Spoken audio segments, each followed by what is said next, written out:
Everyone, কেমন আছো সবাই? আশা করি তোমরা সকলে খুব ভালো আছো আর আমি তো অনেক বেশি ভালো আছি। আর এখন আমরা হেঁটে, হেঁটে যাচ্ছি কারণ অনন্যাদের বাড়িতে আমরা সাইকেল রেখে এসেছি। তো বলতে, বলতে অনন্যাদের বাড়িতে পৌঁছে গেছি আর আমরা কিন্তু গোল হয়ে বসে এখন গল্প করছি।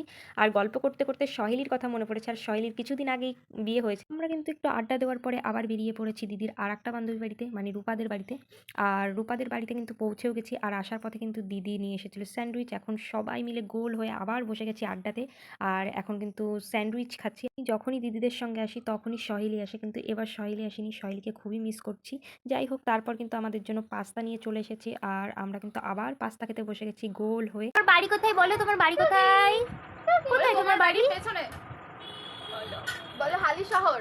আর এদিকে রিয়ার ছেলেকে আমরা সবাই মিলে প্রশ্ন করছি, ও কার উত্তর দেবে সেটাই ভেবে ভয়ে মাকে জড়িয়ে ধরেছে। যাই হোক, গল্প করতে করতে অনেক রাত হয়ে গেছে আর এখন যাব অনন্যাদের বাড়িতে। অনন্যাদের বাড়ি থেকে সাইকেল নেব।